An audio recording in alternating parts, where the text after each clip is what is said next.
Okay, so we want to take a look at some key ideas and just review some key ideas and practice some of the problems that we're going to encounter on the AP exam.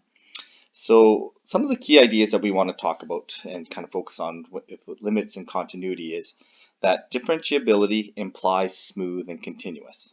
Okay, so if it's differentiable, it's not only the graph continuous, so there's no breaks in it, but it also must be smooth because we can't calculate tangents on points that are like kinks and little vertices. Okay, like little kinks like that, we cannot calculate the slope at that point. Okay, and continuity means that if we can draw a line without lifting our pencil, so for example there, that's discontinuous because we have to lift our pencil. Okay, if we have to lift our pencil to go from here to here, again that's discontinuous. Okay, so continuity is actually fairly straightforward. If you look at it, if you can see it, it's pretty straightforward. But there's a formal definition for it in saying that if we approach it from the right side and if we approach the limit from the left side, it has to be equal to the same limit, and not only that, because that could be a whole, it has to equal the value at that limit. Okay, so when we actually get to A, it has to be the value at A. The other thing is L'Hopital's rule. Okay, so make sure that we observe the condition. You have to show 0 over 0, or you have to show infinity over infinity. You have to make sure that that condition is met. You have to make sure that's clearly met.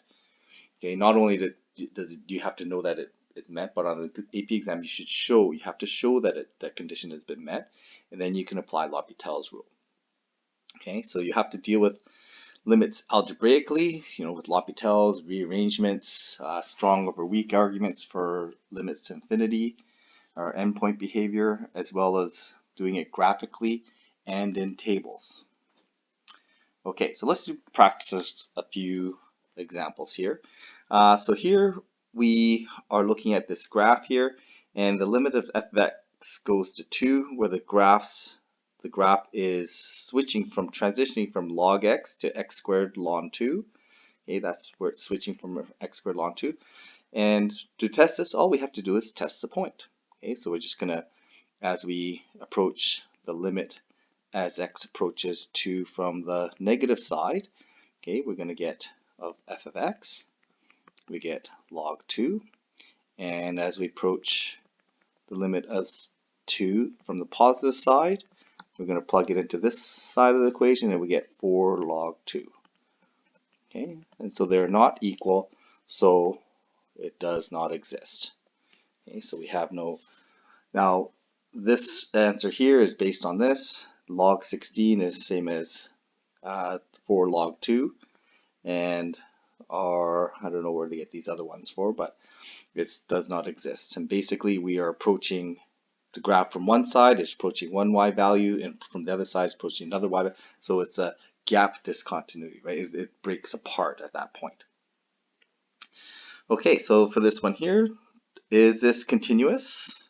Okay, at x equals e, so if we plug in e into here, okay, so from 0 to e and from e to 4, that point where it transitions is at e, so we can test it. So the limit at x approaches e from the negative side, we get of f of x, we get 2 log e, which is 1, so we get 2, and the limit as x approaches e from the positive side of f of x, we're going to plug in e from there, so we end up with 2 over e to the 0, which is 1, which is 2. So this is continuous.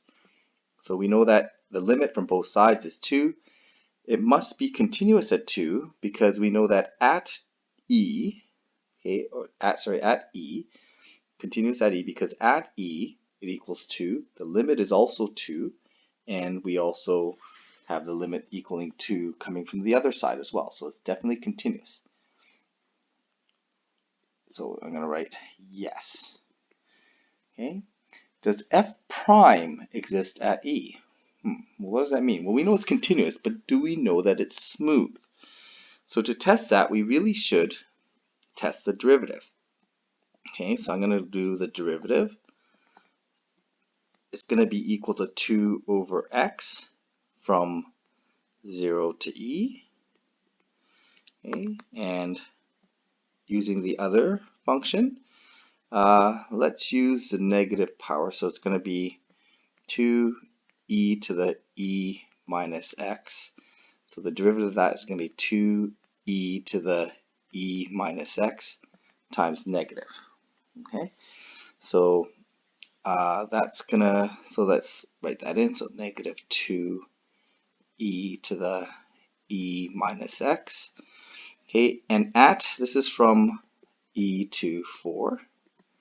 Okay, so the limit of f prime as x approaches e from the negative side, okay, of f prime of x, the slope is going to be equal to negative 2 over e.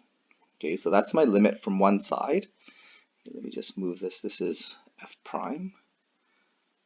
This is f of x. This is f prime of x. Okay, and I'm just going to move that out of the way so I'm not getting in our way here. That's just kind of a side calculation that I did. The limit as x approaches e from the positive side of the slope. Okay, so when I plug in e into here, what do I get? I get e minus x, or e minus e. So I ended up with negative 2 over times e to the 0, so it's just going to be equal to negative 2. Okay, so the slope does not exist. So the derivative does not exist because the limit as x approaches e of f prime does not exist. Okay, so we do not have a slope. We do not have an f prime value defined at e. So it is not differentiable at e. Okay, so what ends up happening is the slope coming from one side is slightly different than the slope coming from the other side.